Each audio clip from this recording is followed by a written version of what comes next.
It could be the biggest political story of 2016, a Hillary Clinton health scare that's seen her poll numbers plummet and Donald Trump's spike. But as the press examines whether Clinton's physically fit to serve, it's not entirely clear they're fit for the challenge. Adam Riley has more. Not too long ago, Hillary Clinton's health was a topic for the media's conservative fringe. Coughing fits, strange lesions on her tongue. But soon, Donald Trump's more respectable surrogates started pushing the topic too. Go online and put down Hillary Clinton illness. Take a look at the videos for yourself. Then came Clinton's shaky exit from a 9/11 memorial and disclosure of a pneumonia diagnosis.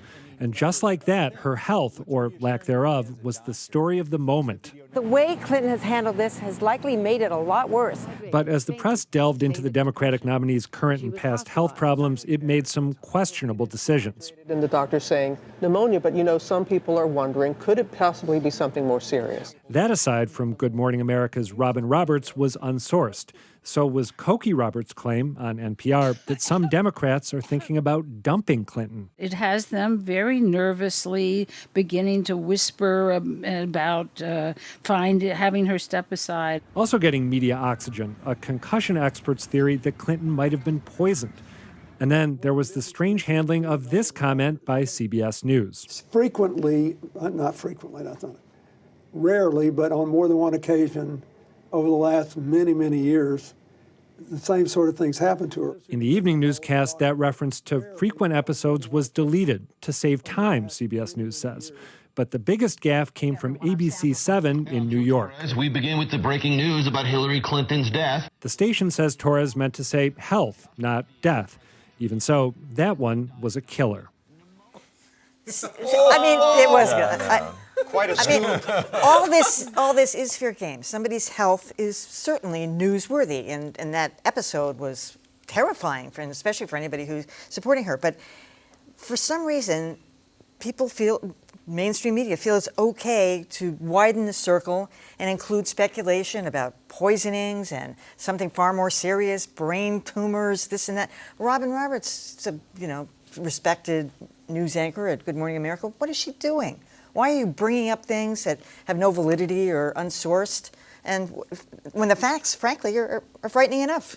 It's unbelievable. It really is. And I mean, we can certainly see why Hillary Clinton tried to tough it out, because there have been all these crazy rumors and speculation about her health for a long time. Obviously, neither she nor Donald Trump has been as forthcoming about their health as they should have been. They both tried to do a somewhat better job of that this week. But having a mild case of pneumonia for a couple of days, I suppose she should have disclosed it, but I can certainly understand why she figured this isn't a big deal and I don't want to feed the beast. And then it turned into a big deal. You're never going to be able to hide it. Look, I think that this is something that a campaign should disclose. Everything that happens in a campaign, especially when it comes to health, is a big deal. Because it's such a stress. You watch a president when they go into office and 5 years later or 4 years later, they look like they've aged 5 or 10 or 20 years. Yeah. It's a stressful job, and I think voters do care about whether or not someone is physically fit to be president. And so knowing that, a campaign should be very clear and say, look, here is what we know. And there are things we don't know. When we find out, we'll tell you. Yeah, look, I agree. It is important. I mean, the late, great Paul Tsongas claimed he was cured of cancer. Yeah. Shortly after the election, the cancer recurred and it killed him. That would have been President Tsongas dying in office. We know that the media actively covered up serious health issues for John F. Kennedy and Franklin Delano Roosevelt. So there's precedent for this, and I agree. The public maybe even Ronald Reagan. And maybe even Reagan, that's right. Definitely the public has a right to know and a need to know. To me, the media-related issue here is the instinct to speculate, exacerbated by long news blocks like a morning show or cable news, with its endless amounts of time to fill and often not very much hard information to fill it with. So the temptation to just start winging it and speculating, what about this or that? I don't even begin to know what Cokie Roberts was thinking with that BS she floated. It's a powerful temptation, and it's one that, when the media gives into it, it damages their credibility big time.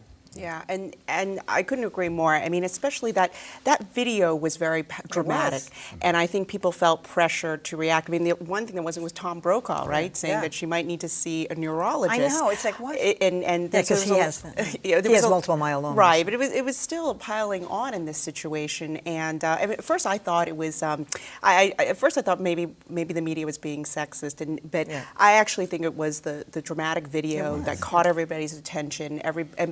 And also the Clinton campaign should have said something immediately. Immediately. And they made it much worse. And that's why it became a 24-hour story. And also, just as I believe you pointed out, Dan, that the Clinton campaign's prevarication around this, or their subterfuge, was driven by the fact that the internet and the fever swamps and the Trump bites had been whipping the story about her health.